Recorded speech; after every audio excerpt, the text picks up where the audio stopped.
और देखिए, इस दिल्ली चुनाव में सबसे ज्यादा जो हॉट सीट रही वो रही नई दिल्ली विधानसभा की सीट, जहां केजरीवाल खुद चुनाव हार गए। प्रवेश वर्मा एक ऐसे चेहरा उभर करके सामने आया जिसने चौंकाया भी और बताया भी कि किस तरीके से इस बड़े चेहरे को हम मात दे सकते हैं। और प्रवेश वर्मा को लेकर के कई जो चर्चाएं हैं वो भी अब चल रही हैं, लेकिन इन सब के बीच दो तस्वीर सामने आई है। वो तस्वीर हम आपको दिखा रहे हैं। देखिए, बीजेपी के प्रवेश वर्मा एक तरह से इस शो के सबसे बड़े अब हीरो बन चुके हैं। हर तरफ प्रवेश वर्मा की खूब चर्चा है। प्रवेश वर्मा चुनाव जीतने के बाद जब अपने गांव पहुंचे तो उनका शानदार स्वागत किया गया है। फिलहाल दिल्ली के सीएम की रेस में प्रवेश वर्मा का नाम सबसे आगे माना जा रहा है। एक बार फिर से 1993 वाली याद ताजा हो गई है। मैं पूरी भारी दिल्ली को, सारे गांव देहात को हाथ जोड़कर आपका धन्यवाद करता हूं कि आपने एक एक सीटें भारतीय जनता पार्टी को जिताई और हमारी सरकार बनी है। ये सरकार दिल्ली देहात के लिए अच्छा काम करेगी, पूरी दिल्ली के लिए अच्छा काम करेगी।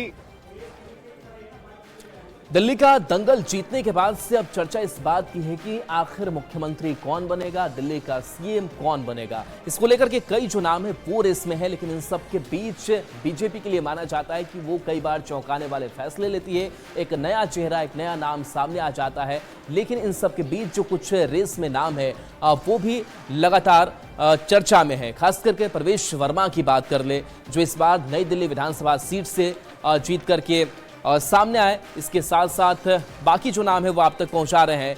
नई दिल्ली से जीते, इसके साथ मोहन सिंह बिष्ट भी सीएम की रेस में है। मुस्तफाबाद से ये जीते। आशीष सूद की अगर बात करें तो जनकपुरी से इन्होंने जीत अपनी दर्ज की है। प्रवेश वर्मा, इसके साथ साथ कुछ और भी नाम है जिसमें सतीश उपाध्याय, रेखा गुप्ता, विजेंद्र गुप्ता, मनोज तिवारी और दिल्ली बीजेपी के अध्यक्ष वीरेंद्र सचदेवा का नाम भी सामने आ रहा है। लेकिन बीजेपी जैसे हर बार नए नाम से चौंकाती है, इस बार भी कोई नए नाम से चौंका सकती है।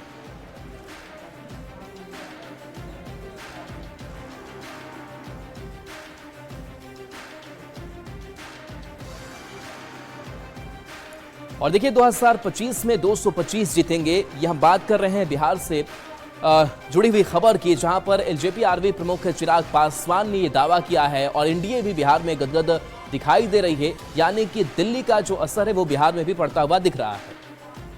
दिल्ली का रण जीत कर बिहार की ओर अग्रसर होना अपने में एक मॉरल विक्ट्री तो है ही, बट साथ ही में ये हमारे विपक्षी दलों के नेताओं के भीतर भी वो घबराहट को पैदा करेगा।